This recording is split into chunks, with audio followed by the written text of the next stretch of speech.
कि कहाँ मैंने कौन सी नात किससे ख़रीदी, इस पर सबूत शरई पेश करें, क्योंकि मुसलमानों के हज़ारों के मजमे में सैकड़ों उलमा की मौजूदगी में आपने ये इल्ज़ाम एक मुसलमान पर लगाया है, तो आप इस पर सबूत शरई पेश करें कि मैंने कब नात ख़रीद के पढ़ी है। और फरमाया फिल्में देखते हो तुम, फिल्में देखते हो तुम खबीस मरदूद, तुम फिल्में देखते हो। तो उस पर फिल्में देखने पर भी मैं उनसे शरई सबूत का मुतालबा करता हूँ कि वो शरई सबूत पेश फरमाएँ कि मैंने कहाँ कब कौन सी फ़िल्म देखी है। उन्होंने कहा मदीना शरीफ जाने के बाद मदीना शरीफ की ज़मीन की कदर नहीं करते, इस पर भी सबूत शरई हमें चाहिए कि कब हमने मदीना शरीफ की ज़मीन की नाकदरी की। औज़ु बिल्लाहि मिनश शैतानिर रजीम, बिस्मिल्लाहिर रहमानिर रहीम। मोहतरम नाज़रीन व सामईन, अस्सलामु अलैकुम व रहमतुल्लाहि ताला व बरकातुहू। गुज़िश्ता कई रोज़ से सोशल मीडिया पर एक ग्रुप की रिकॉर्डिंग को लेकर काफ़ी हंगामा है। मेरी वो ऑडियो ग्रुप रिकॉर्डिंग जो मैंने भेजी थी वो मखसूस ग्रुप में मखसूस लोगों के लिए भेजी थी, और उसमें कुछ तलबा थे जो आपस में लड़ाई कर रहे थे, तो मैंने उनके लिए भेजा था कि आप ये सवालात कर लें।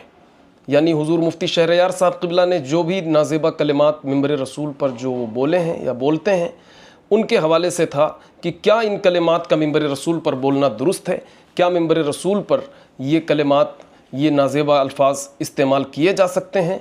मैंने कहा कि उन हजरात से कि ये सवाल कर लें, लेकिन किसी ने उसको लीक कर दिया। उसके बाद उर्स रसूली के मौके पर 2 दिन पहले अल्लामा मुफ्ती शहरयार साहब क़िबला का खिताब आया, उसको आप कुछ झलकियाँ उसकी समाअत फरमाएं। अब आप समझ सकते हैं, बात हो रही थी 90% हमारे शेख ने कहा, अगरचे वहां कोई ऐसी बात ही नहीं थी, मेरा निशाना कुछ और था, लेकिन एक शेख ने कहा कि तो मैंने कहा चलो मैं तौबा कर लेता हूँ। हज़रत ने फरमाया कि मैंने तौबा कर लिया। ये भी हज़रत फरमा रहे हैं कि मैंने कोई गलती नहीं की थी, फिर भी शेख के कहने पर मैंने तौबा कर लिया। तो हज़रत से मेरा आजिज़ाना सवाल है कि जब हज़रत आपने गलती ही नहीं की थी, फिर तौबा आपने किस बात की किया? क्या हुजूर सैयद सुहेल मियाँ साहब क़िबला को राज़ी करने के लिए या अल्लाह तबारक व तआला की रज़ा के लिए वो तौबा थी या क्या थी? या हुजूर ये मुफ्तियान किराम इसका फ़ैसला फ़रमाएंगे। और आगे फ़रमाते हैं कि मैं उस हदीस खबीस मरदूद, मैं उस हदीस को सुना रहा था, वो हदीस भी जो इन्होंने उर्स रसूली के मौके पर सुनाई है उसको भी समाअत फरमाएं, और जो इन्होंने पहले बोली थी जिसकी तशरीह कर रहे थे उसको भी समाअत फरमाएं। यहाँ पर आप देख सकते हैं। तो कहते हैं ये 2 टांग के बीच में जो शर्मगा है, मां बैन रिजलै, ये हुजूर कहते हैं जो 2 टांग के बीच में है, उसकी सुरक्षा की जमानत तुम मुझको दे दो। हुजूर कहते हैं अज़मल लहुल जन्ना, मैं उसको जन्नत की जमानत देता हूँ। यानी हज़रत ये फरमा रहे हैं, और वो हदीस पाक है भी, कि हुजूर फरमाते हैं कि 2 रानों के बीच में जो जगह है और जो 2 जबड़ों के बीच में जो चीज़ है यानी ज़बान, जो शख्स इन दोनों की हिफाजत की मुझे ज़मानत दे दे तो मैं उसे जन्नत की ज़मानत देता हूँ। लेकिन हज़रत की जो ये वीडियो है उसको आप समाअत फरमाएं, जिस पर मेरा एतराज़ है। और ये 2 टांग के बीच में जो पार्ट है, जरा सा माल हुआ लुचुर बुचुर करने लगा, नहीं कुछ हुआ जवानी में जानवर से सोहबत करना शुरू किया, नहीं कुछ मिला तो बाथरूम में अपनी मुट्ठी से अपने हाथ से मुश्तजनी शुरू कर दिया। ये वो पॉइंट था जिसको हज़रत ने खुद अभी उर्स रसूली के मौके पर कहा कि मैं हदीस की तशरीह कर रहा था। मैं पूछना चाहता हूँ उलमाए अहले सुन्नत से, मुफ्तियान ज़वील एहतराम से, कि क्या इस तरह हदीस की तशरीह की जा सकती है? क्या हदीस की तशरीह के लिए ये अल्फाज मौजू हैं? क्या दुरुस्त हैं ये अल्फाज? अज़ीज़ान मिल्लत, मैं ये भी पूछना चाहता हूँ कि 1450 साल से अब तक किस मुहद्दिस ने इस तरह इस हदीस की तशरीह की है, उसको भी अल्लामा साहब बयान फरमाएँ और उसका सबूत पेश फरमाएँ। बल्कि हुजूर की हदीस की जब बात आ जाए, उलमाए रब्बानीयीन फरमाते हैं, उलमाए किराम, कि जब हुजूर की हदीस की बात आए तो उसे और अच्छे लफ्ज़ों में, उसे और अच्छे अल्फाज में, अच्छे कलिमात के साथ संवार करके पेश किया जाए, ताकि लोग उससे मुतासिर हों, उसको सुने और उसको अपनी ज़िंदगी में लाएँ। हुजूर की जब हदीस की बात आए फिर तो और मोहतात हो जाना चाहिए, लेकिन यहाँ पर मामला उसके बिल्कुल बरअक्स नज़र आ रहा है। क्या ये पूछना चाहता हूँ कि क्या ये हदीस की बेअदबी नहीं है? क्या ये हदीस की इहानत इसमें झलक नहीं रही है कि इस तरह के अल्फाज से हदीस पाक की वजाहत की जाए, इस तरह के अल्फाज से हदीस पाक की तशरीह की जाए? बहरहाल एक और बयान हज़रत का है जिसको आप सब समाअत फरमाएं। और आज 1 करोड़ में एक औरत भी नहीं मिलेगी जिसके बारे में आप कंफर्मेशन दे सकें कि इसको कोई टच नहीं किया होगा। और आज तो ज़मीर इतना मर गया है लोगों का, आपका नहीं, लोगों का इतना मर गया है कि मर्द कहता चलो शादी से पहले जो कुछ तुम किए सो किए और हम भी जो किए सो किए, अब चलो नए सिरे से जिंदगी गुजारेंगे। यानी मर्द भी लष्टम पष्टम वाला है, ये भी यूज्ड है और दोनों यूज्ड। अब इन दोनों के मिलने से जो बच्चा पैदा होगा वो महा यूज्ड। अजीज़ान मिल्लत इस्लामिया, आप सब ने देखा कि मुफ्ती साहब ने क्या फरमाया कि आजकल ये भी मुश्किल है कि 1 करोड़ औरत में कोई एक औरत भी मिल जाए जो अनटच्ड हो, जो यूज्ड ना हो। ये मुफ्ती साहब क़िबला के जुमले हैं। और फिर आगे चलकर कहते हैं कि मर्द भी यूज्ड, औरत भी यूज्ड, फिर उसके नतीजे में जो बच्चा पैदा हुआ वो महा यूज्ड। अजीज़ान मिल्लत इस्लामिया, मैं आपसे पूछना चाहता हूँ, इस्लामी नुक्ते नज़र से क्या ये इतना बड़ा इल्ज़ाम नहीं है पूरी मुस्लिम उम्मत पर कि अगर हिंदुस्तान में ही मान लें, हिंदुस्तान में 30 करोड़ की आबादी है, तो 30 करोड़ में अगर 1 करोड़ औरत यानी एक औरत सिर्फ पाक दामन है, तो गोया कि 30 औरतें पाक दामन है। हिंदुस्तान में 30 करोड़ आबादी मुसलमानों की है, उसमें से 30 करोड़ औरतें ही नहीं हैं बल्कि मर्द भी हैं।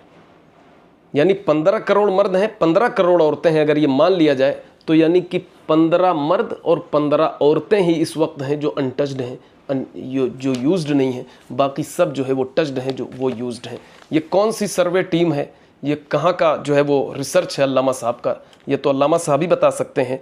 मगर इस तरह से इतना बड़ा इल्ज़ाम मुस्लिम उम्मत को देना, मुसलमान औरतों की ये तौहीन है कि नहीं है, मुस्लिम माओं और बहनों की, ये बेटियों की कितनी बड़ी ये तौहीन है, इसका अंदाज़ा आप लगा सकते हैं कि इतना बड़ा इल्ज़ाम उन्हें वो दे रहे हैं। क्या इस पर वो कोई शरई सबूत पेश कर सकते हैं? आगे चलकर मैं ये अर्ज़ करूँगा कि उन्होंने उसी उर्स रसूली के मौके पर कुछ पर्सनल, कुछ ज़ाती बुहतान उन्होंने हम पर बांधा और कुछ झूठा इल्ज़ाम उन्होंने हम पर लगाया।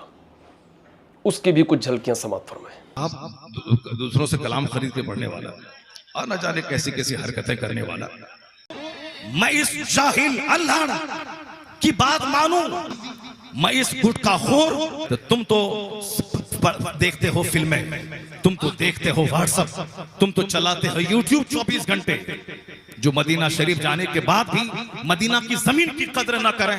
खबीस मरदूद। खैर, मैं तो ना हज़रत का शागिर्द हूँ ना हज़रत मेरे उस्ताद हैं, लेकिन फिर भी अगर हज़रत ने खबीस मरदूद कहा है तो वो मुझसे बहुत बड़े हैं, इल्म व फ़ज़ल में हर एतबार से वो मुझसे बड़े हैं। उन्हें यह हक़ है कि वो मुझे खबीस और मरदूद कह सकते हैं, यकीनन कह सकते हैं, कोई मुझे इस पर एतराज़ नहीं है। लेकिन हज़रत ने जो ये फरमाया नात को ख़रीद कर पढ़ने वाला, तो हज़रत इस पर सबूत शरई पेश करें कि कहाँ मैंने कौन सी नात किससे ख़रीदी, इस पर सबूत शरई पेश करें। क्योंकि मुसलमानों के हज़ारों के मजमे में सैकड़ों उलमा की मौजूदगी में आपने ये इल्ज़ाम एक मुसलमान पर लगाया है, तो आप इस पर सबूत शरई पेश करें कि मैंने कब नात ख़रीद के पढ़ी है। और फरमाया फिल्में देखते हो तुम, फिल्में देखते हो तुम, खबीस मरदूद तुम फिल्में देखते हो, तो उस पर फिल्में देखने पर भी मैं उनसे शरई सबूत का मुतालबा करता हूँ कि वो शरई सबूत पेश फरमाएँ कि मैंने कहाँ कब कौन सी फ़िल्म देखी है। उन्होंने कहा मदीना शरीफ जाने के बाद मदीना शरीफ की ज़मीन की कदर नहीं करते, इस पर भी सबूत शरई हमें चाहिए कि कब हमने मदीना शरीफ की ज़मीन की नाकदरी की है। अस्तग़फिरुल्लाह रब्बी मिन कुल्लि ज़ंबिन व अतूबु इलैह। हम लोग मदीना शरीफ हर साल जाते हैं, इस पर बहुत सी बातें आती हैं। अगर हमें सिर्फ जो लोग ये कहते हैं कि वहाँ पे मस्ती के लिए जाते हैं, ऐश के लिए जाते हैं, यही करने जाना हो तो मदीना ही शरीफ क्यों जाएं? उसके लिए दुबई है, मस्कत है, ओमान है, कई ममालिक हैं जहाँ पर हम लोग जा सकते हैं, मस्ती कर सकते हैं। लेकिन हम क्यों जाते हैं मदीना शरीफ, हम क्यों जाते हैं मक्का शरीफ हर साल? ये हम जानते हैं और अल्लाह उसका रसूल बेहतर जानता है। ये हमें बहुत ज़्यादा बताने की ज़रूरत नहीं है। अज़ीज़ान मिल्लत इस्लामिया, मुफ्ती शहरयार साहब क़िबला फरमाते हैं कि हमारी 3 घंटे की रिकॉर्डिंग में क्या सिर्फ वही 3 घंटे की तकरीर में वही बातें मिली, वही जुमले मिले जिस पर एतराज़ हुए? 3 घंटे की तकरीर में मैंने जो बयान किया, कुरान और हदीस बयान किया, इस्लाह उम्मत किया, ये सारे बयान किए, वो नज़र नहीं आए? मैं मिसाल के तौर पर एक बात रखना चाहता हूँ कि अगर कोई भी बावर्ची खीर बनाए और उसमें दूध डाले, देसी घी डाले, काजू बादाम पिस्ता सारे ड्राई फ्रूट्स डाल दे और खीर बनकर 2-3 घंटे में तैयार हो जाए, उसके बाद थोड़ा सा गोबर ला करके उसमें मिला दे, माचिस की तीली से ही लगा के वो थोड़ा सा गोबर ला के मिला दे, तो आप ये बताएं कि क्या वो खीर खाने के लायक रहेगी? क्या उस खीर पे आवाज़ नहीं कोई उठाएगा कि हाँ ये खीर अब खाने के लिए दुरुस्त नहीं? बावर्ची ये कहे कि नहीं, मैंने तो 3 घंटे में इसको तैयार किया है, इसमें काजू बादाम है, इसमें देसी घी पड़ी हुई है, तो ये खीर जो है बिल्कुल कतई बहुत अच्छी है, इसको आप लोग खाइए, ज़रा सा गोबर ही तो मिला है। तो ये तो कोई बात नहीं है कि 3 घंटे की मैंने तकरीर किया। और मिसाल के तौर पर एक बात कह रहा हूँ, इसको कोई गलत रुख न दिया जाए, देवबंदी वहाबी भी बोलते हैं कि मेरी किताब तहज़ीरुन नास, तक़वियतुल ईमान, बराहीन कातिया, ये सारी जो किताबें हैं उनकी किताबों में सारी बातें गलत तो नहीं हैं। वो भी यही कहते हैं कि सारी बातें गलत नहीं, उसमें कुछ सतर हैं जिसको कुछ लोगों ने ले करके हमारे ऊपर ये हुक्म लगा दिया, उसमें कुछ ही सतर तो है, उस सतर पे क्यों जा रहे हो? पूरी किताब तो सीरत मुस्तफ़ा से भरी पड़ी है, सीरत अहले बैत है, सीरत सहाबा है, तो आप सिर्फ उसी को क्यों नोटिस कर रहे हैं जो हमने गलत लिखा है?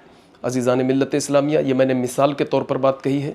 अज़ीज़ान मिल्लत इस्लामिया, मेरा कतई कोई मकसद हज़रत की बेअदबी गुस्ताखी करना नहीं था, न है, न कभी हो सकता है। यकीनन हज़रत बहुत बड़े आलिम दीन हैं, इसमें कोई शक नहीं है। और अज़ीज़ान मिल्लत इस्लामिया, हज़रत ने बयान फरमाया उर्स रसूली के मौके पर, आप देख सकते हैं, निशाना तो मकबूलियत से चिढ़, बयान फरमाते हैं कि मेरी मकबूलियत से चिढ़ है। नहीं हुजूर वाला, मकबूलियत आज आपकी नई मकबूलियत नहीं है, आप तो अल्हम्दुलिल्लाह कई सालों से मकबूल व मशहूर व मारूफ़ हैं। तो आप, और दूसरी बात यह है कि मैं कोई मुकर्रिर तो हूँ नहीं जो आपसे हसद करूँगा, जलन करूँगा। मैं तो नातखा हूँ, मैं आपसे क्यों हसद जलन करूँगा? ग्रुप की वो ऑडियो लीक हुई और फिर आपका खिताब आया, तो फिर मज़ीद ये सवालात मैंने किए हैं उलमाए किराम और मुफ्तियान ज़वील एहतराम की बारगाह में, और मैं समझता हूँ कि इसका जवाब भी उलमाए किराम मुफ्तियान ज़वील एहतराम को देना चाहिए कि क्या ये सारी बातें इस हद तक जो ये कही गई हैं मिंबर रसूल पर, क्या ये बोली जा सकती हैं? और क्या ये हदीस जिसकी इस तरह से तशरीह की गई है, क्या ये तशरीह इस तरह से तशरीह इस तरह की जा सकती है? क्या ये दुरुस्त है? क्या ये हदीस की बेअदबी नहीं है? और किसी मुसलमान पर बहतान बांधना, किसी मुसलमान को हज़ारों के मजमे में मिंबर रसूल, महफिल रसूल में ये कहना कि नात को ख़रीद कर पढ़ता है, फिल्में देखता है और मदीना शरीफ की नाकदरी करता है, अस्तग़फिरुल्लाह, क्या ये इस तरह का इल्ज़ाम बांधना, क्या ये दुरुस्त है? बग़ैर सबूत शरई की इस तरह की बातें करना, क्या ये दुरुस्त है? और मुसलमान औरतों को, मर्दों को इस तरह का इल्ज़ाम देना कि ये करोड़ों जितने हैं, ये इसमें से मुश्किल से कोई एक मिलेगा जो अनटच्ड होगा, जो अनयूज्ड होगा, बाकी यूज्ड हैं, फिर उसके नतीजे में जो बच्चा पैदा हुआ वो महा यूज्ड है। तो ये इतना बड़ा इल्ज़ाम पूरी मुस्लिम उम्मत को देना, ये कहाँ तक के दुरुस्त है? और मुझसे कहने में, बोलने में कोई ख़ता हुई हो तो बहुत माज़रत और माफ़ी चाहता हूँ। फ़क़त वस्सलाम, अस्सलामु अलैकुम व रहमतुल्लाहि व बरकातुहू।